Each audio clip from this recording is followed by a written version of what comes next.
Englanderova, 13 years old, perished at Auschwitz, October 4th, 1944.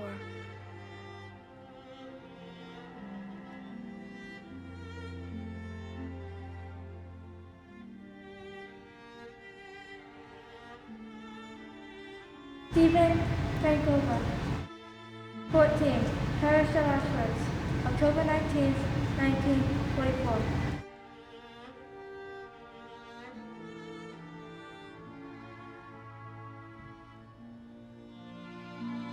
Francis Brozum, 14 years old, perished at Auschwitz on December 15th, 1943.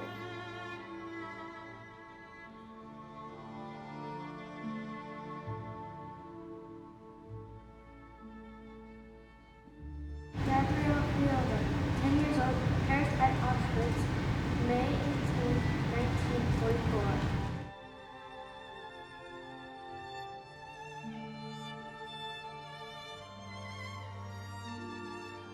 Eva Belova, 15 years old, perished at Auschwitz, October 4th, 1944.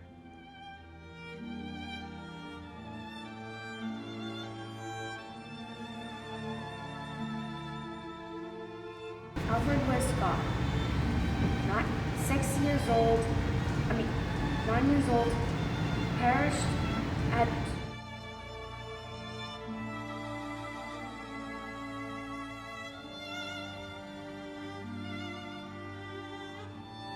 Hansa Kozak, 16 years old, perished at Auschwitz, January 21st, 1945.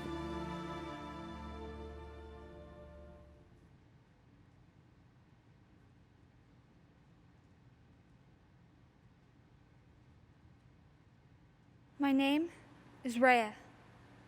I was born in Prague. Father, mother, Pavel, Ikra, Irina, Hansa. They're all gone, and I'm alone. But that is not important. The one important thing is that I am a Jew. I survived Terezin. Terezin was a fortress built by Emperor Joseph II of Austria for his mother, Maria Theresa. About 60 kilometers from Prague, it slept quietly in its green valley under blue skies until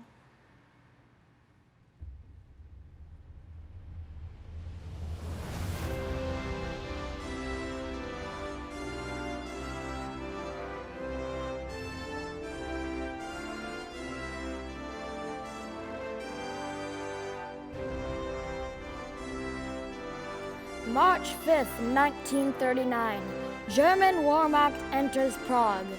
December 1st, 1939, Jewish children excluded from state elementary schools.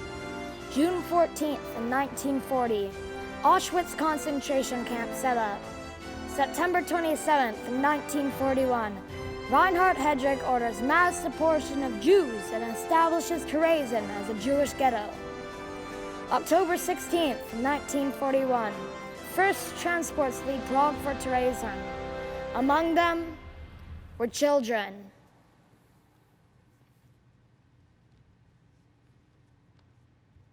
Hey, yay! Yeah!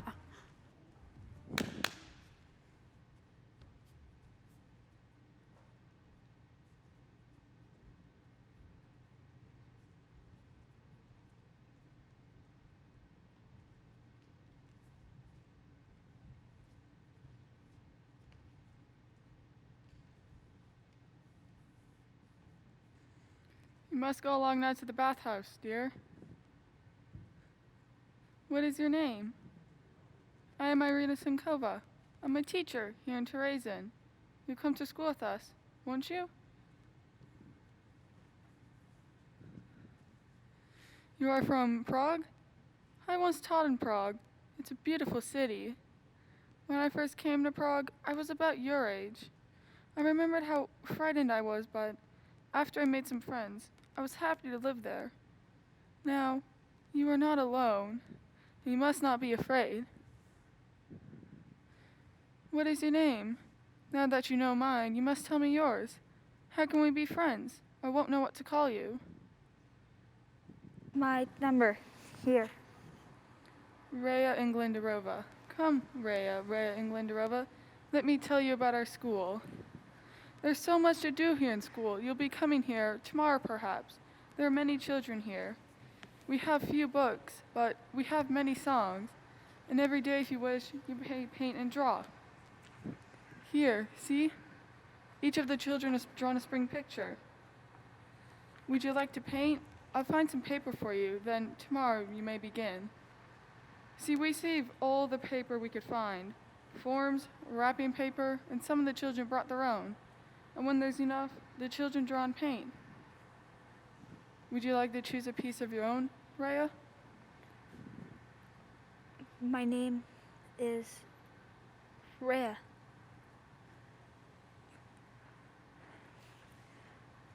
Slowly I began to heal.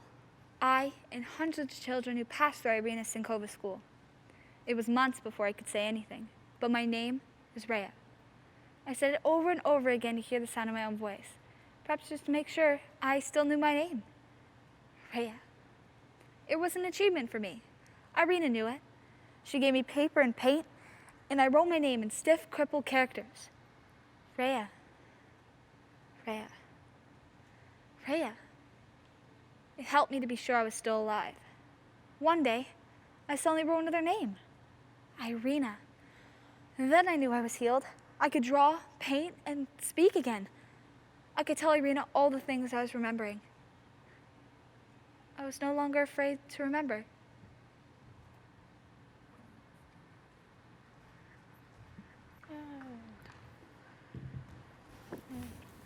Man, I'm hungry. I haven't eaten in days. Quiet now. Remember, you are not alone. Whatever you see or hear, whatever is done, you are not alone, and you must not be afraid. Come, sit close together. I was one of them. The children of Terezin. The one who saw everything. The barbed wire fence, the rats, the lice. One who knew hunger, dirt and smells. One who heard trains arrive and leave, screaming sirens, and the tread of heavy feet in the dark. I sat in Irina Sinkova's classroom to write and paint the story of those days. I never saw another butterfly, the last, the very last, so richly, brightly, dazzling yellow.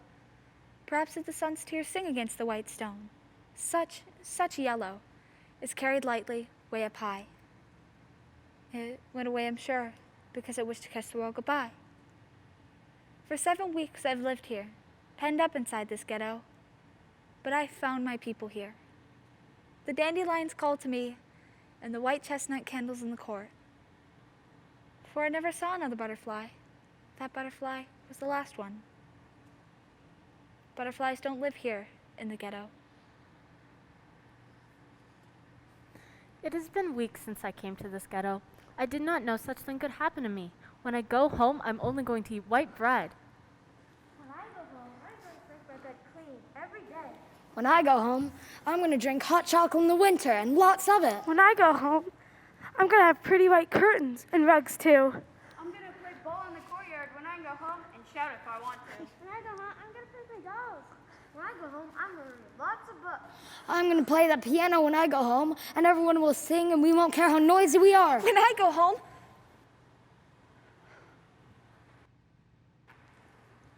I've lived here in the ghetto for more than a year. In Terezin, in the black town now. And when I could remember my old home so dear, I could love it more than I did, somehow. Home. Home. Why would they ever tear me away? Here, the weak die easy as a feather. And when they die forever. I want to go back home again. Makes me think back to the sweet spring flowers. Before, when I used to live at home. It never seemed so dear and fair. Here in Terezin, in the so-called park, a queer old granddad sits. Somewhere in the so-called park, he wears a beard down to his lap, and on his head, a little cap. Hard crusty crumbles in his gums. He's only got one single tooth. Instead of soft rolls, lentil soup. Poor old graybeard. May I call you grandfather? You have no little girl, and I have no grandpa. Tuesday, March 16th, 1943. Today I went to see my uncle in the Sudeten barracks. There, I saw them throw potato peelings, and the people threw themselves at the little piles and fought for them.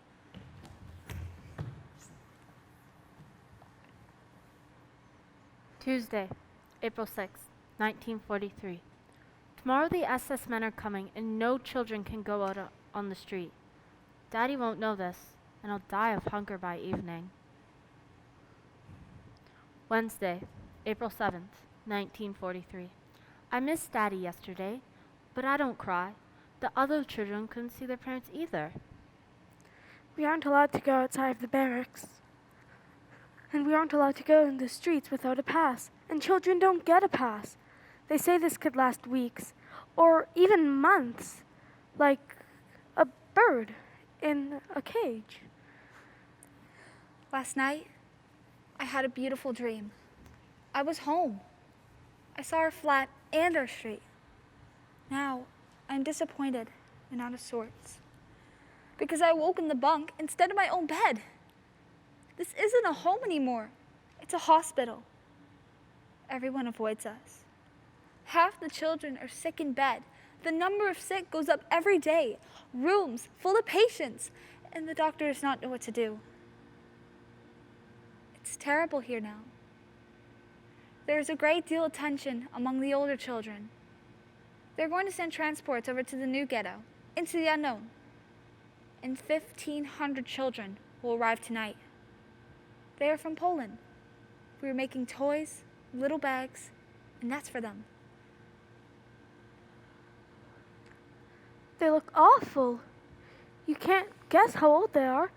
They all have such old faces and tiny bodies. They're all bare-legged and only very few have shoes. They return from the reception center with their heads shaved. They have lice. They all have such frightened eyes. The poor thing stands there vainly. Vainly, he strains his voice. Perhaps he'll die. And then you can say how beautiful our world is today.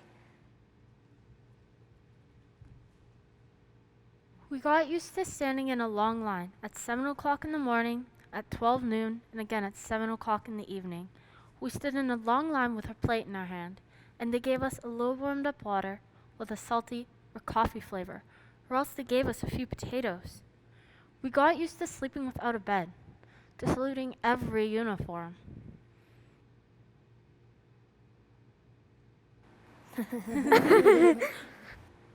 Not walk on the sidewalks, and then again to walk on the sidewalks. We got used to undeserved slaps, blows, and executions. We got used to seeing people die of their own excrement, to seeing the piled up coffins full of corpses, to seeing the helpless doctors. We got used to that. From time to time, 1,000 unhappy souls would come here, and that, from time to time, another 1,000 unhappy souls would go away.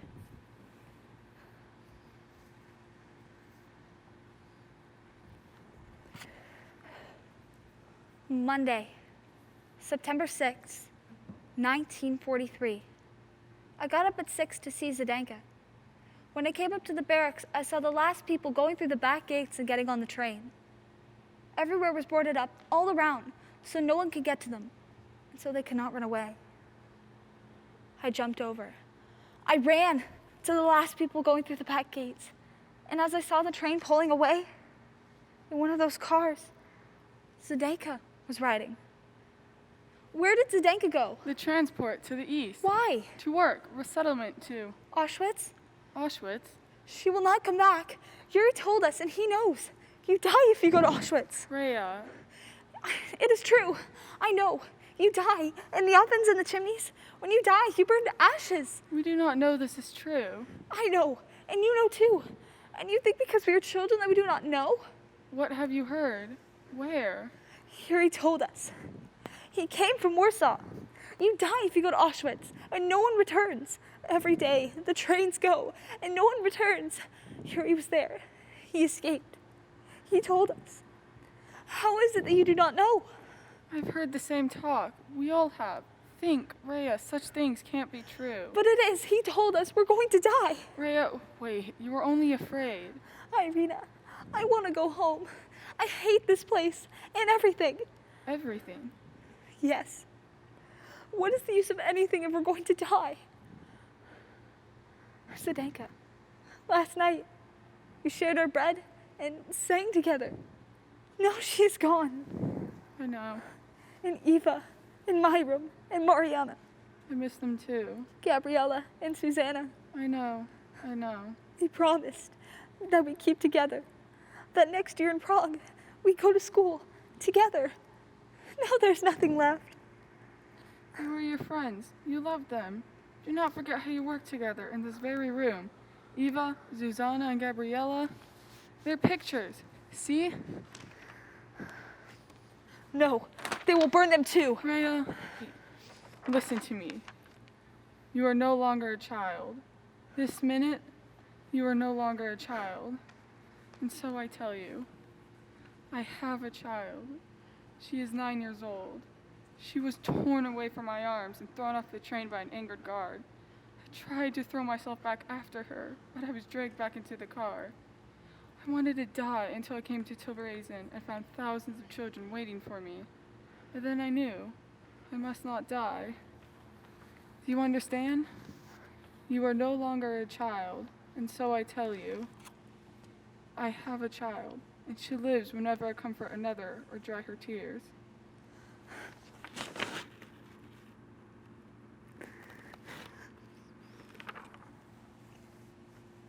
One by one, the transports came. Mother, father, and Vera, they went. Pavel and Ikra, they went. Everyone I knew and loved in Prague. There was no one to remember me before I'd come here as a child of 12. But many were left standing at the train as the transport started up. The cars, crowded, boarded, and sealed. And we turned and found each other.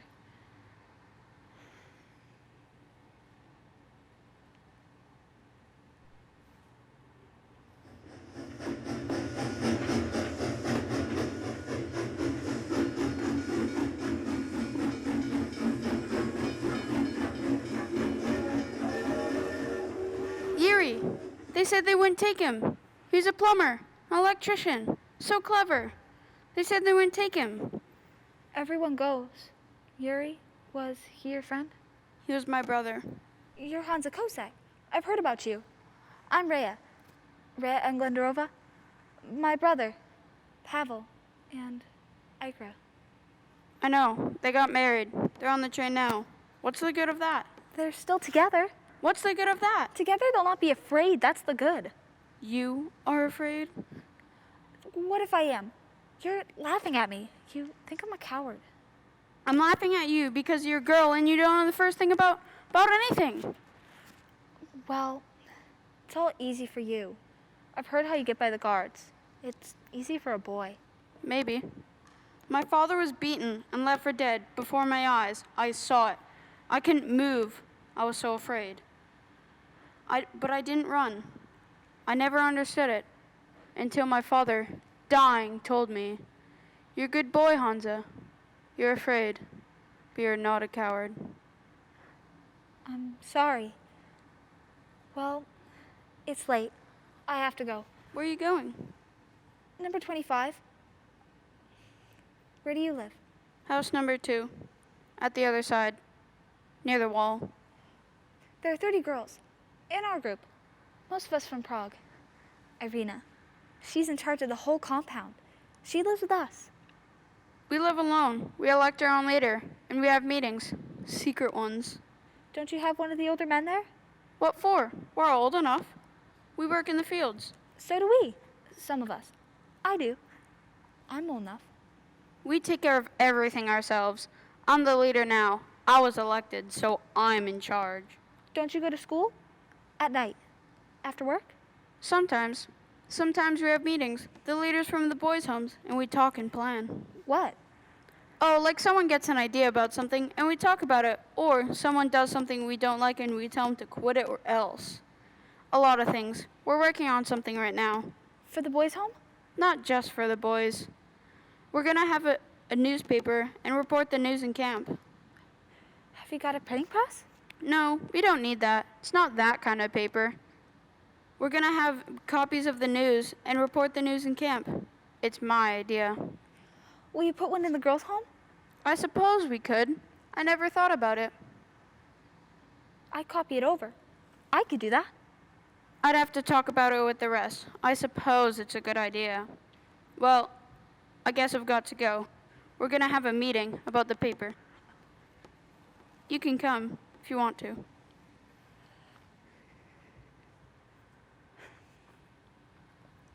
And so Videm was born and lived for 3 years and helped us live. We waited to read the copy posted in our barracks. And later, when for safety, it was read aloud and no one was missing. There was an invisible line of communication between these houses, so that even across the dark yards and crowded barracks, the youth of Terezin grew up together. Rhea, Yes? I can only stay a few minutes. Is this week's Videm ready? here it is. I'll take it and get started. Wait, I was thinking, we talked about it at the meeting. We could run some of the poems from the girls' house, when there's room. Good. Irina will be glad of that. She said it might happen. The smaller girls got all excited. There won't be room for too many. I'll tell her. I'll see you. Wait, I saw you in the field today. Of course I couldn't say anything. I know. I saw you across the road. Maybe we could plan a way to meet there, in case there are messages or anything. But it wouldn't be safe. The guards are everywhere. We meet here, at night.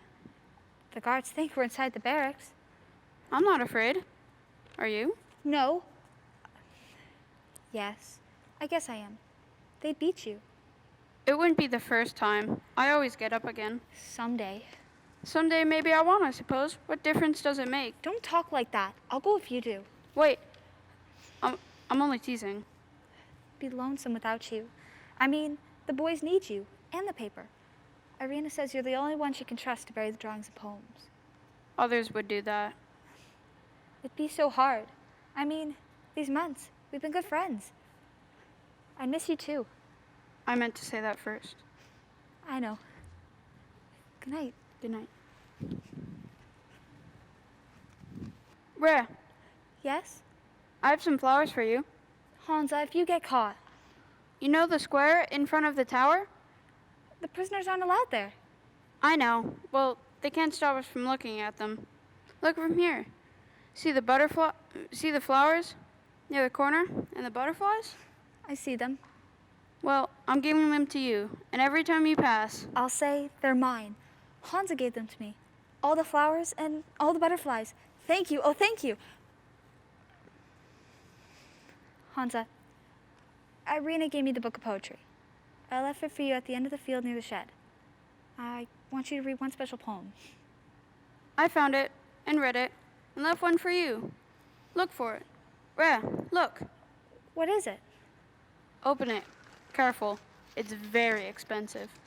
It must be, since you crawled through the barracks to bring it. Why didn't you leave it in the shed? It can't be left. Not around here.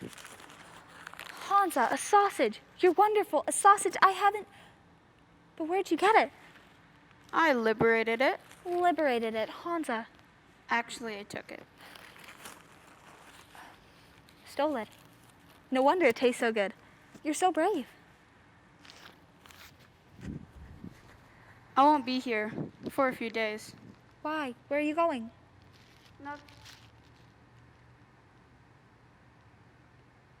Don't take any chances. Coming to meet me, I mean. Hansa, what is it? Nothing. A special detail to build something outside the fortifications. They're picking the strongest. I'll be chosen. But what if something happens? There'll be a chance for extra food. Maybe another sausage. I don't care about the sausage. Hansa, I'm afraid. Don't worry. They want the job done. It's some kind of walled courtyard. Nothing much can happen. Well, I guess I've got to go. Goodbye. Then, goodbye. I'll be waiting. Waiting. Please come back.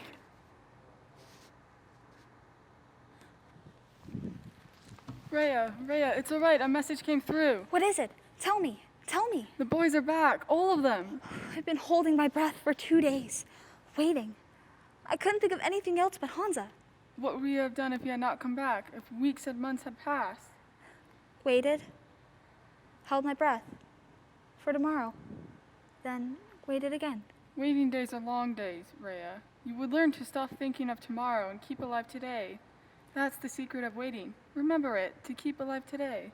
A part of me would always be waiting. Then you would learn what we all have learned, to make waiting bearable. But I don't know how. I'm afraid. Afraid of tomorrow? Then think of today. Now, do you think you can live until tonight? Yes. And tomorrow morning, do you think you can live until noon? Yes. And at noon, in the heat and the hunger and the stench and the weariness, do you think you can live until night? Yes. Yes. Then you will survive. Each day you find some reason. As you have done. Yes. One of us is sure to survive. One of us must teach the children to sing again, to write on paper with a pencil, to do sums and draw pictures. So we survive each today.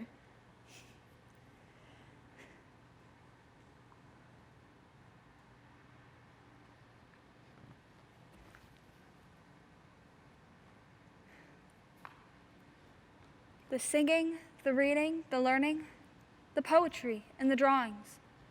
This was a part of our survival. In spite of the SS men and the orders against teaching, Irina kept school in the children's barracks. An older boy was always on guard, so even at the sight of the SS men, he whistled, and learning turned to children's games. Games were permitted, but learning was a crime for Jews. We had books. Each of us had at least one book in the bags we carried. The professional musicians, actors, and singers brought their repertoire with them. Irina had Ludwig, the children's opera. With her, she did it with the children. In Terezin, Ludwig was one of the things one had to see. Thousands heard its melodies, and hundreds of children had experienced it through rehearsals and performances, the strongest impression of their short lives.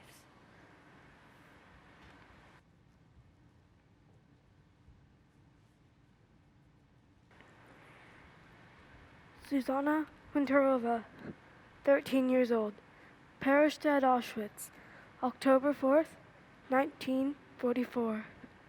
Stephen Frankova, 14, perished at Auschwitz, October 14th, 1944. Francis Brosen, 14 years old, perished at Auschwitz, December 15th, 1943.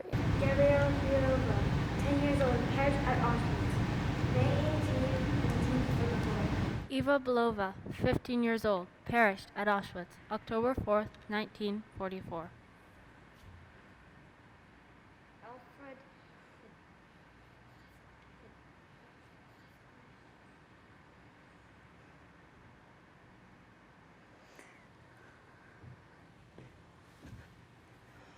Hansa?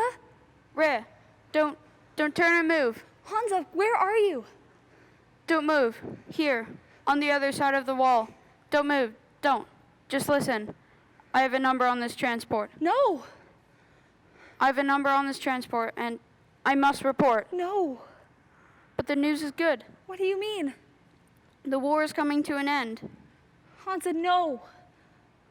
Things are going bad for the Nazis. Something will happen before long. Rhea, please, listen. Hansa, where are you? Please. I'm coming with you. No, you can't. It's too late. You must wait here. I cannot. Where are you? No, you must wait. For me. Hansa, I cannot live waiting. Please, please. Where are you? Where are you? Rhea, I'm with you, wherever you are. Rhea, listen. I'm listening. There's something I never told you about the poem. I wrote one too, for the contest. Remember? You never handed it in. It was supposed to be about a memory, only it's about you. You never told me. I'll leave it here, under the post, near the corner. Read it sometime, but don't laugh. You laughed at the other poem. Remember? I remember. Well, when you read this. I won't laugh. I won't. I promise. Hansa. Don't come out here. The guards, just stay there. Stay there and wait. Goodbye. Hansa? Hansa?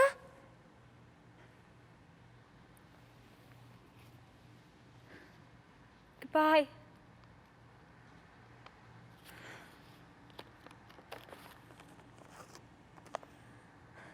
Memory, come tell a fairy tale about my girl who's lost and gone.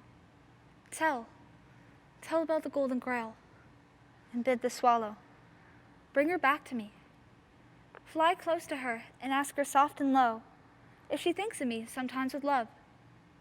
If she is well, ask too before you go if I'm still her dearest, precious dove. And hurry back, don't lose your way, so I can think of other things. But you were too lovely, perhaps, to stay. I loved you once. Goodbye, my love. Goodbye. It was the motto of Terezin. It should have been written over the entrance instead of the lie that greeted newcomers. Work makes us free. It was goodbye, not work, that made us free. It was the only thing we knew that was never going to change. Goodbye. Goodbye. Goodbye. It freed us all. What was there to fear when you had to say goodbye to everyone you ever loved? Rhea Englanderova. As you know by now, my number, 102866, was called. When you come to school today, you will see that I have gone. I have wrapped up the last bits of the poems and pictures in my shawl. See that they're buried with the rest, somewhere, and remember what they mean to all of us. I have nothing else to give you but this, what you and all of the children have made of Terezin, the fields, the flowers, and all the butterflies. Goodbye. Irina Sinkova, perished at Auschwitz, January 28th, 1945. And I survived. Mother, father, Pavel, Ikra, Zdenka, I hear you. Hansa, I hear you.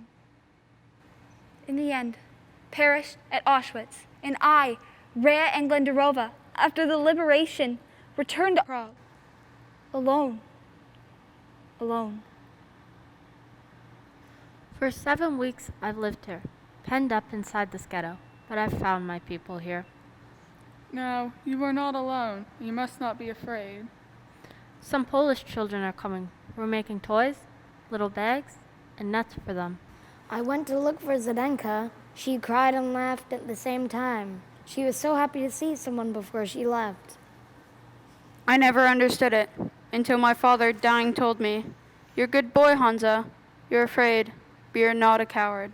One of us is sure to survive. One of us must teach the children to sing again, to write on paper with a pencil, to do sums, and to draw. He doesn't know this world at all. He stays in his nest and doesn't go out. He doesn't know what birds know best, nor what I like to sing about, that the world is full of loveliness. Rhea, I'm with you, wherever you are. I have nothing else to give you but this, the fields, the flowers, and all the butterflies. Mother, father, Pavel, Ikra, I hear you. Hansa, I hear and remember. Irina Sinkova, I remember.